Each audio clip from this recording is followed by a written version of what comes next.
Yambuye ye Mkaya Yamkaya ye Audwe kusuksela le nikuimisa nasus awim watan nga tu foko se njela ede Chris iman mu text kusukala nyalla zanin le lokon famba emnenge swa duranyana ye ansho mara swa duranya wenga hayiki kunene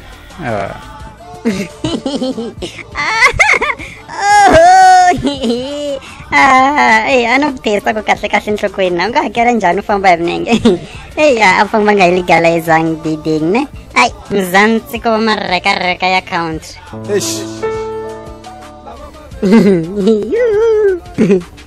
a swi na mhaka hi Dede Chris ni kombela nyika nkarhi kwalani ni ya le hansi la ya le ka maswanganyi leyi ku na nkosi ni ya nkosini na yimela rito hi va ndyangu wa vona nkarhi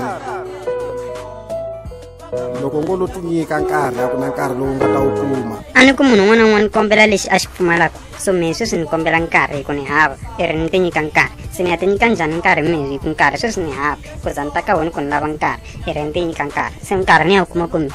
ya kuma ku nkarhi ni lava nkarhi se nkarhi ni ta ti nyika njhani ni nga ti nyika xilo u ri hava ni kombela nkarhi loko ku ve wa swi kota ku ti nyika xilo u ri hava ti nyiki n'wana kwalani ni lava nkarhi ni hela ni le ku leteni ni ya le nkosini xi ta za xi hela mbilu na xidlombu nkarhi i nkarhi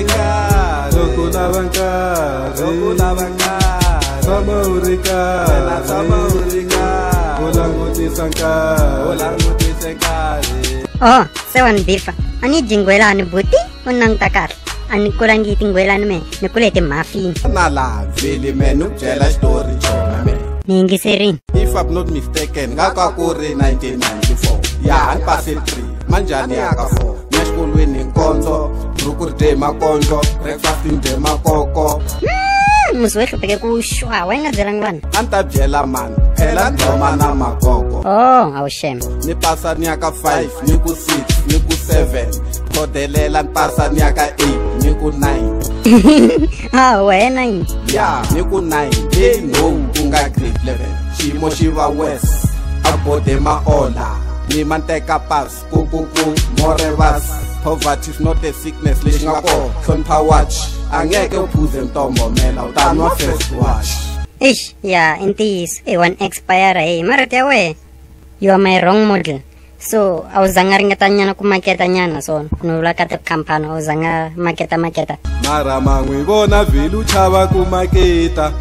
a ku yo menexe sewana eku humelela vheli swi lava ku hleketa ya xitori xa hoxa vava yo xi khumba na moya mo khumbekini a yimbeli swin'wana ku pfuna ku rila kahle ni ta ku chavelela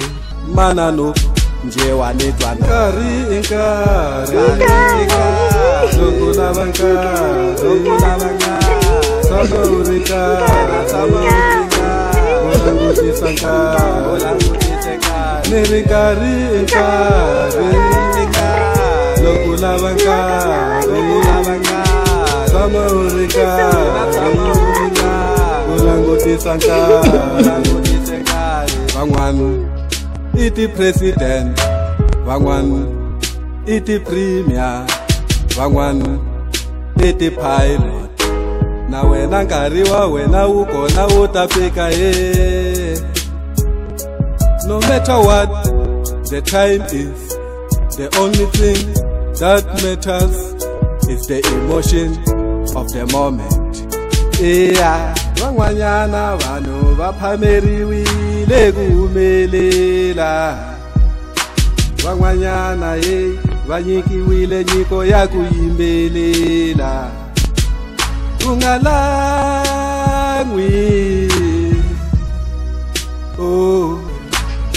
so guys nkarhi impela so hinkwenu laha hi nyikiwe 24 hours a ku na loyi nga nyikiwa extra 1 minute hinkwenu hi nyikiwe nkarhi wa ku ringana so nkarhi a hi wu tirhiseni kahle careful hikuva xa ku fana nkarhi i xilo lexi loko xi bela mahlweni a xa ha vuyi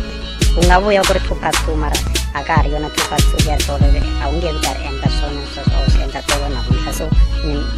tsundzuxa leswaku mi tekela nhlokweni ngopfu nkarhi.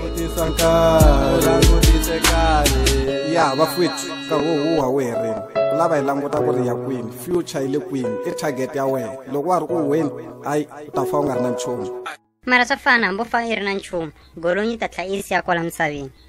a wu nge fambi na yona le manqwaveni. Mara redi a swi lavi mina. Daddy Chris, I'm out. Na me ni tsavula na ni rivale ku vula na me I'm out.